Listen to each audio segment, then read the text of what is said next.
साथीहरु यहाँहरु सबैलाई पवित्र पराजुलीको यो च्यानलमा स्वागत छ। म आज मोडरेटर भएर आएको छु। मेरो हातमा छ तोर्किन। लेखक क्षितिज समर्पणले यो किताब लेख्नु भएको छ र यसको दाम चाहिँ 666 छ र यसको पेज कति छ भन्नुहुन्छ भने पेज चाहिँ 326 वटा पेज छ। र किताब म पढ्छु भनेर मैले ल्याएको थिएँ घरमा, तर उहाँबाट चाहिँ किताब अलिकति हाइज्याक भएको कारणले सम्बन्धित पक्षबाट यो किताबको रिभ्यू गर्न माग गर्न चाहन्छु। ल प्लिज। यो बुक चाहिँ मैले हाइज्याक गरेर पढेँ। हाइज्याक गरेर पढ्दै गर्दाखेरि साँच्चीको रमाइलो हुँदो रहेछ। एक त हाइज्याक गर्दाको रमाइलो, अर्को भनेको पढ्दाखेरि बुक राम्रो हुँदाखेरि चाहिँ पाठकलाई झन् कति रमाइलो लाग्छ होला, कति राम्रो लाग्छ होला होइन। यो तोर्किन पढ्दै गर्दाखेरि मलाई त्यस्तै नै भयो।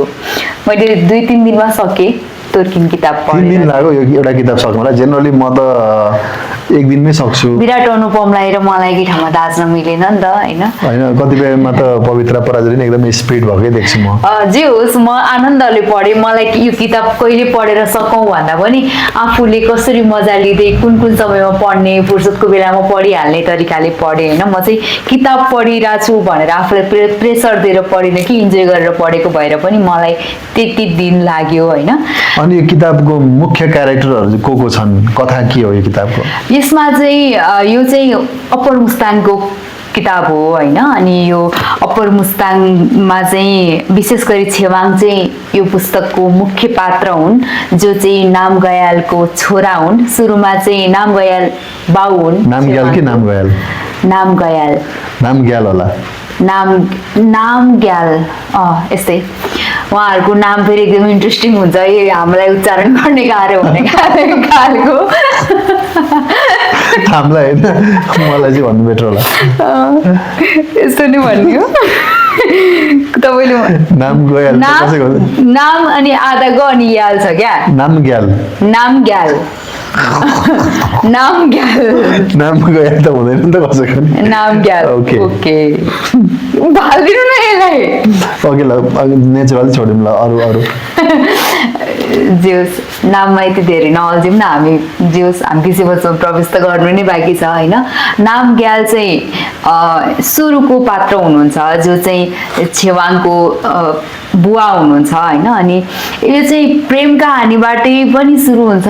विशेष गरी लोयल फ्यामिलीलाई चाहिँ भनेको निम्न आय भएको परिवारलाई समुदायमा बाँच्न, समाजमा हिँडडुल गर्न अथवा चाहिँ जीवन जिउनको लागि कति धेरै सङ्घर्षहरू गर्नुपर्छ त भन्ने कुराहरू। बहुपति प्रथा पनि छ अरे यो किताबमा होइन?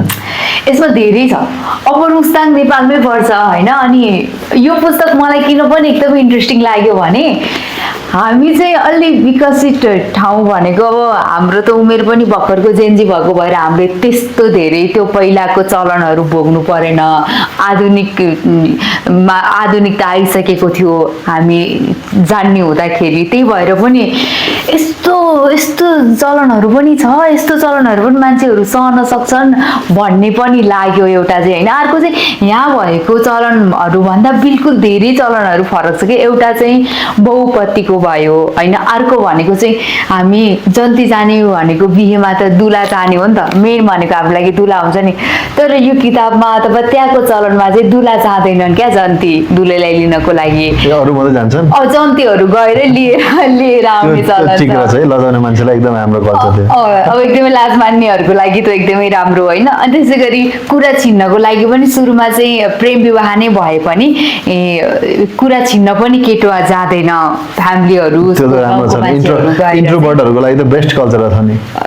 त्यो हुनसक्छ, तपाईँको लागि चाहिँ होइन त्यो होइन। अब मभन्दा विपरीत क्यारेक्टर भएको मान्छेहरूलाई चाहिँ त्यो राम्रै होला, त्यस्तो हुन्छ। अनि त्यसपछि यसमा एकदमै स्ट्रङ पार्ट के छ भने मलाई लागेको चाहिँ त्यहाँ चाहिँ छोरीहरूलाई चाहिँ खम्बाको रूपमा लिने गरिन्छ क्या। बिहे नहुन्जेल चाहिँ माइतीको खम्बा, बिहे गरेर गएपछि घरको खम्बा हो भनेर बिहे छिन्न जाने बेलामा चाहिँ उहाँहरूको चाहिँ त्यो घिउ हाल्ने भन्ने हुँदो रहेछ कि। घिउ हाल्ने भनेको चाहिँ एउटा चाहिँ छ्याङ हुन्छ अनि एउटा चाहिँ चिया हुन्छ होइन। 3 चोटिसम्म छ्याङ खाने, 3 चोटिसम्म के अरे चिया खाएपछि केटापट्टिकोबाट गएपछि चाहिँ केटीले चाहिँ सहमति जनाएको भन्ने अथवा चाहिँ बिहे फिक्स भयो भन्ने चलन हुन्छ। बाई चान्स कुनै गरी जसलाई हेर्न गएको त्यो केटी घर नभएको अवस्थामा चाहिँ घरको मूल खाँबो भन्ने हुन्छ नि त्यसमा चाहिँ हाल्ने गरिन्छ किनभने यो खाँबो जस्तै छोरी चाहिँ बलियो हो उसले चाहिँ घर धानीकी छ भनेर चाहिँ त्यहाँका मान्छेहरूले चाहिँ छोरीलाई चाहिँ त्यसरी लिँदा रहेछन् द्वन्द्व के छ द्वन्द्व यो उपन्यासभित्र यसमा द्वन्द्व भनेको चाहिँ एकदमै हाताहात गर्ने धर्मलाई लिएर कोही मान्छे बिच जातीय छुवाछुतको विषयमा चाहिँ यहाँ कुनै पनि द्वन्द्वको कुरा छैन द्वन्द्व भनेको चाहिँ आर्थिक उपार्जनको लागि व्यक्तिले गर्ने सङ्घर्षका द्वन्द्वहरू मात्रै यसमा छन् होइन दुःखहरू चाहिँ के छन् यहाँभित्र दुःखहरू धेरै छन् जस्तो अप्पर मुस्ताङ भनेको चाहिँ त्यहाँ न कर कारखाना छ न रोजगारी छ न केही छ त्यहाँ त च्याङ्ग्रा चराउन जाने हो त्यसै गरी विभिन्न जडीबुटीहरू खोज्न जाने हो होइन अनि नुन लिनको लागि पोखरा जानुपर्छ अनि हरेक सामान लिनको लागि तलै झर्नुपर्ने तल झर्दाखेरि 4-5 दिन लाग्ने त्यस्तो समस्याहरू चाहिँ यसमा छन् जुन चाहिँ उहाँहरू त्यही उम्रेका आँठो पिठो खाएर हुर्किनु भएको हुन्छ जुन उहाँहरूलाई दुःख लाग्दैन उहाँहरूको दैनिक सुखहरू के छ उपन्यासभित्र एकदमै रमाइलो पाटो भनेको चाहिँ प्रेम एकअर्कालाई गर्ने प्रेम अनि त्यो समाजमा एकअर्कालाई सहयोगी भावनाहरू एकदमै धेरै छ यहाँ चाहिँ होइन अनि विशेष गरी तपाईँहरूलाई यसमा लभ स्टोरी बुकहरू पढ्न मन छ भने पनि यो तोर्किनमा छ क्या तपाईँहरूलाई लाग्न सक्छ तोर्किन भन्ने बित्तिकै यसमा समाजको मात्रै कुरा होला होइन एकदमै प्रेम कहानी पनि यस्तो राम्रोसँग खुलाएर लेखिएको छ अनि भित्र एकदमै रमाइलो कुराहरू काउकुती लाग्ने खालका कुराहरू पनि छन् कुन उमेरसम्मकोलाई लाग्ने खालका छन् युवा टिनेजहरूलाई चाहिँ अझै बढी काउकुती लाग्ने कुराहरू पनि छ अनि पढ्दै गर्दाखेरि म कति ठाउँमा हाँसे पनि होइन कति कुनै कुनै बेलामा आँखाबाट आँसु झरेको मैले पनि थाहा पाइनँ होइन त्यस्तो खालको स्टोरी पढ्दै गर्दाखेरि पाठकलाई हँसाउँछ पनि रुवाउँछ पनि अनि एकदमै गम्भीर पनि बनाउँछ यो पुस्तकले चाहिँ तपाईँलाई एउटा सिरियल होइन एउटा फिल्म हेऱ्यो भन्दा कम लाग्दैन र तपाईँ आफै चाहिँ अप्पर मुस्ताङ घुमिराख्नु भएको छ भन्ने चाहिँ फिल हुन्छ अब अप्पर मुस्ताङ जाँदाखेरि चराङ जाने हो अब जाने हो चराङ जानुपर्छ यसको लागि चाहिँ अब पार्टनर लिएर जानुपर्छ होइन अनि यो पुस्तकमा चाहिँ मैले राम्रो छ मात्रै भने तर के राम्रो छ भन्ने लाग्न सक्छ होइन यसको चाहिँ मुख्य पात्र भनेको चाहिँ सुरुमा नाम गयल हो होइन नाम ग्याल हो उहाँ चाहिँ छेवाङको बुवा हो सुरुमा चाहिँ बुवाको प्रेम कहानी आउँछ बुवाले चाहिँ मेलापात जाँदाखेरि अर्को गाउँमा काम गर्न जाँदाखेरि चाहिँ त्यहाँको केटीलाई मन पराउँछन् अनि उनीहरूको प्रेम सम्बन्ध हुन्छ त्यसपछि झुकाएर यतिकै घुम्दै गएको भनेर केटीको घरमा पुग्छन् केटीको बाउसँग नि भेट्छन् सबै कथा नभनौँ किनभने किनेर पढ्न चाहने साथीहरूलाई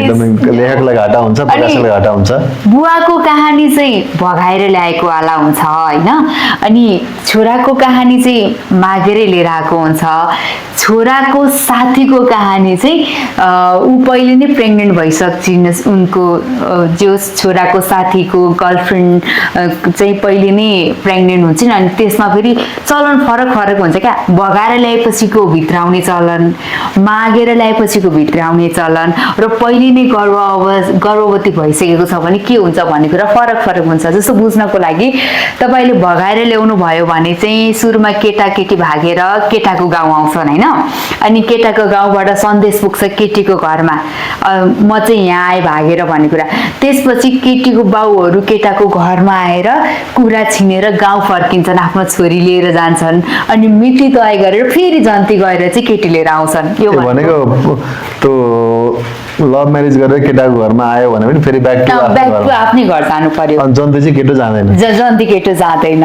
केटोलाई पो ढुक्क रहेछ त अनि अर्को भनेको चाहिँ अनि यो भयो अर्को चाहिँ मागेर ल्याउने कुरा चाहिँ त्यही नै भयो केटाकेटी पहिले नै सहमति गरेका हुन्छन् अनि केटा माग्न आउँदैछ भनेर सबै कथा नभनौँ किनेर पढ्न चाहने साथीहरूलाई अनि प्रेग्नेन्सी वालाहरूको के छ भने चाहिँ जब उनीहरू रिलेसनमा छन् र केटी चाहिँ प्रेग्नेन्ट छ भन्ने कुरा थाहा हुन्छ त्यसपछि त्यसपछि उनीहरूको बिहे चाहिँ फिक्स गर्छन् तर केटी बच्चा नजन्माउँदासम्म केटाको घर जाँदिने अथवा चाहिँ जान मिल्दैन बच्चा जन्मिसकेपछि चाहिँ बल्ल ऊ बच्चा सहित अनि पुरै चलनहरू पुरा गरेर चाहिँ जाने चलन छ अनि यो उपन्यास भित्रको अलिकति खड्केको यस्तो चाहिँ नभइदिए हुन्थ्यो या अझ यस्तो चाहिँ भइदिए हुन्थ्यो भन्ने चाहिँ के छ यसमा चाहिँ कस्तो छ भने यो चाहिँ विकसित हुँदै आएको छ भनेको पहिलाको अप्पर मुस्ताङ कस्तो थियो अनि अहिले कस्तो भयो भन्ने सम्मको छ होइन मान्छेहरू कसरी अप्पर मुस्ताङ छोड्न थाले कसरी गाउँ खाली भयो उनीहरू अमेरिका जान थाले अमेरिकाको हावाले छोयो तिब्बत जान थाले तिब्बतसँगको सम्बन्ध राम्रो भएर त्यतै विवाह रीति भएर विशेष गरी युवतीहरू तिब्बततिर जान थाले जो गाउँमै रहे उनीहरू अमेरिका जान थाले पैसा तिरेर अवैध बाटो हुँदै अवैध तरिकाले होइन अनि त्यसपछि सबै पोखरातिर झर्न थाले अथवा सहरतिर झर्न थाले भन्ने छ अनि मलाई लागेको चाहिँ कसरी चाहिँ त्यो हुन त एउटा युद्धपछि चाहिँ चेन्ज आएको भनेर छोटो लेखिदिएको छ होइन जब त्यहाँ एउटा युद्ध भयो त्यो युद्धपछि चाहिँ चेन्जहरू आउन थाल्यो भनेर लेखिएको छ तर जसै अरू स्टोरीहरू लेखिएको छ त्यसरी नै ठ्याक्कै कसरी चाहिँ परिवर्तन आयो त नि भन्ने कुरा चाहिँ अझै खुलाएर लेखिदिएको भए अझै बुझ्न सजिलो हुन्थ्यो भन्ने चाहिँ मलाई महसुस भयो त्यो नम्बर उठेको क्यारेक्टर नाम के अरे हजुर नम्बर उठेको क्यारेक्टर नाम गयाल नाम ग्याल ल अरू बाँकी केही कुरा छ अन्तिममा अरू त पुस्तक एकदमै राम्रो छ होइन कति कुराहरू हामी विशेष गरी युवाहरूलाई चाहिँ जो निम्न वर्गको हुनुहुन्छ उहाँहरूलाई चाहिँ साँच्चीकैको कति सङ्घर्ष गर्नुपर्छ जो चाहिँ विदेश जाने सपना देख्नु भएको छैन नेपालमै केही गर्छु नेपालमा होइन मेरै गाउँठाउँमा केही गर्छु जसलाई गाउँको माया छ गाउँ छोड्न मन छैन उहाँहरूलाई चाहिँ रोजगारी नहुँदाखेरि काम गर्ने वातावरण नहुँदाखेरि कति ठक्कर हन्डरहरू खानुपर्छ कसरी आफ्नै सम्झेका मान्छेहरूले पनि छोडेर जान्छन् कसरी पराई हुन्छन् अनि इमान्दार मान्छेलाई कति धेरै दुःखहरू एकैचोटि आइपर्छन् भन्ने कुराहरू पनि यहाँ छ अनि जो इमान्दार हुन्छ जो गाउँलाई माया गरेर बस्छ उसलाई चाहिँ साँच्चीकैको गाह्रो छ जीवन धान्नको लागि भन्ने कथाहरू छ अनि यसमा चाहिँ वियोगका कुराहरू पनि छन् आफ्नै सन्तान गुमाउँदाको वियोगको कुरा आफ्नै बाउ गुमाउँदाको वियोगको कुराहरू छ त्यसपछि आएर सबै कहानी सबै माया गरेको सुरुमा माया गरेर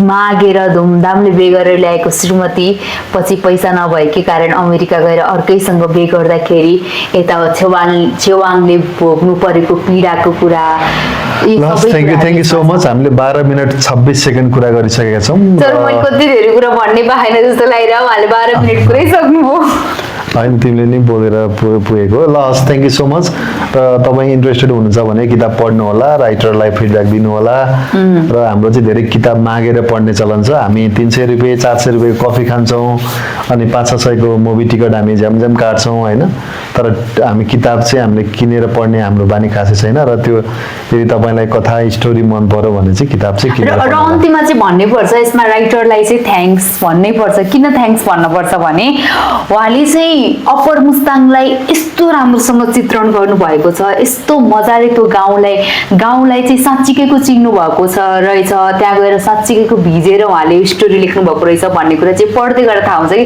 हामीले त्यहाँको इतिहास पनि थाहा पाउँछौँ त्यहाँको वर्तमान पनि थाहा पाउँछौँ र त्यहाँको विगत पनि थाहा पाउँछौँ के भनेको इतिहास त एउटै नै होला अनि इतिहास भनेको राजाको पालाको इतिहास भयो त्यसपछि आएर बाउको पालाको भयो अनि छोराको पालाको भयो छोराको पालाको भनेको मेरो उमेरको भयो बाउको भनेको मेरो बाबाको उमेरको भयो होइन त्योभन्दा पहिला राजाको त्यसपछि आएर मुखियाहरूको के थियो सम्मको इतिहास थ्याङ्क यू सो मच अनि नबाट उठेको क्यारेक्टर नाम के परे नाम